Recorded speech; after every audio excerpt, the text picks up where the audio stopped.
மக்கள் பிரச்சினைக்காகவே மத்திய உள்துறை அமைச்சர் அமித்ஷாவை சந்தித்ததாக கூறிய எதிர்க்கட்சித் தலைவர் எடப்பாடி பழனிசாமி சந்தர்ப்ப சூழலுக்கு ஏற்ப கூட்டணி மாறும் என்றார்.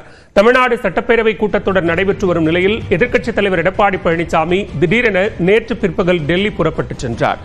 இரவு 8:15 மணி அளவில் மத்திய உள்துறை அமைச்சர் அமித்ஷாவை சந்தித்த எடப்பாடி பழனிசாமி சுமார் 2 மணி நேரம் ஆலோசனை மேற்கொண்டார். அவருடன் அதிமுக துணை பொதுச் செயலாளர் KP முனுசாமி, முன்னாள் அமைச்சர் SP வேலுமணி, எம்பிக்கள் CV சண்முகம், தம்பிதுரை ஆகியோர் உடனிருந்தனர். இதனால் பாஜக அதிமுக மீண்டும் கூட்டணி அமைக்க வாய்ப்பிருப்பதாக தகவல்கள் வெளியாகின. இந்நிலையில் டெல்லியில் செய்தியாளர்களை சந்தித்த எடப்பாடி பழனிசாமி மக்கள் பிரச்சனைகள் குறித்து மட்டுமே உள்துறை அமைச்சர் அமித்ஷாவிடம் பேசியதாக விளக்கம் அளித்தார். இப்ப முழுக்க மக்களுடைய பிரச்சனைக்காகத்தான் நாங்கள் வந்திருக்கிறோம். கூட்டணி அமைக்கிறாங்க, இப்பதான் பேச்சுவார்த்தை நடக்கிறாங்க, ஒரு 15 நிமிஷம் தனியா பேசுறாங்க அப்படின்னு செய்தியெல்லாம் அது மாதிரிலாம் கிடையாது. முழுக்க மக்களுடைய பிரச்சனையை பேசுவதற்கு தான் எங்களுடைய நாடாளுமன்றத்தில் நான் எங்களுடைய மூத்த தலைவரோடு சந்தித்து உள்துறை அமைச்சருடைய கவனத்தில் கொண்டு சென்றிருக்கிறோம். நேரம் எங்களுக்கு கேட்டிருந்தா வாய்ப்பு இருந்தா பார்க்கலாம்னா வாய்ப்பு கொடுத்தாங்க. மக்களுடைய பிரச்சனையை பேசுவதற்கு வாய்ப்பு கொடுத்தாங்க. இதையெல்லாம் விளக்கமாக எடுத்து பேசணும். இருப்பினும் தேர்தலுக்கு இன்னும் நேரம் இருப்பதாக கூறிய எடப்பாடி பழனிசாமி சந்தர்ப்ப சூழலுக்கு ஏற்ப கூட்டணி மாறும் என்று தெரிவித்தார். எல்லாமே தேர்தலுக்கு நெருங்கும் போதுதான் கூட்டணி அமைப்பாங்க. கூட்டணி என்பது வேற, கொள்கை என்பது வேற. எங்களுடைய கொள்கை எப்பொழுதும் நிலையானது. கூட்டணி என்பது சந்தர்ப்ப சூழ்நிலைக்கு தகுந்த மாதிரி மாறும்.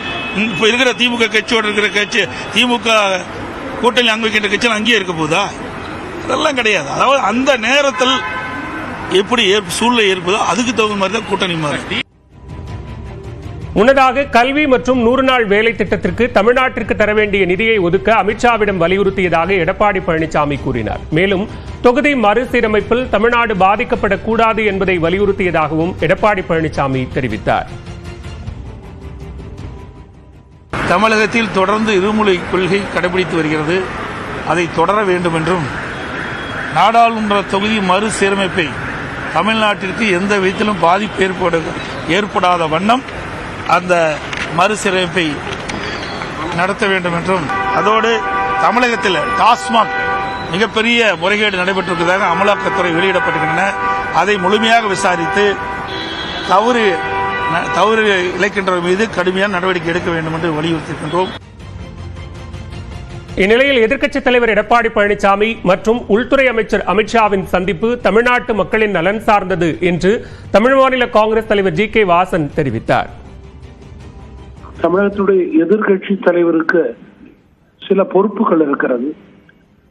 அந்த பொறுப்புகளின் அடிப்படையிலே நேற்றைய தினம் அவர்கள் டெல்லிக்கு சென்று தமிழகத்தில் இருக்கின்ற உண்மை நிலையை உள்துறை அமைச்சரிடம் அதிகாரப்பூர்வமாக தெரிவித்திருப்பது வருங்கால தமிழக மக்களுக்கு நலன் என்பதே என்னுடைய கருத்து.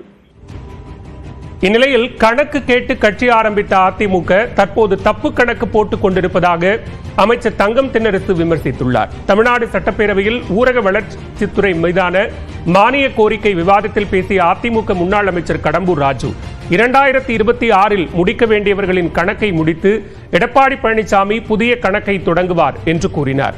இதற்கு பதிலளித்த அமைச்சர் தங்கம் தென்னரசு கணக்கு கேட்டு கட்சி ஆரம்பித்த அதிமுக தற்போது தப்பு கணக்கு போட்டுக் கொண்டிருப்பதாக விமர்சித்தார்.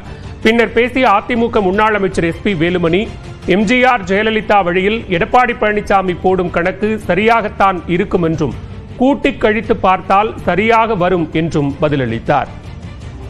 இதனைத் தொடர்ந்து பேசிய அமைச்சர் I பெரியசாமி கடந்த ஆட்சியின் போது தாய் திட்டத்தை கைவிட்டதன் மூலம் அதிமுக தாயையே மறந்துவிட்டது என்று விமர்சித்தார்.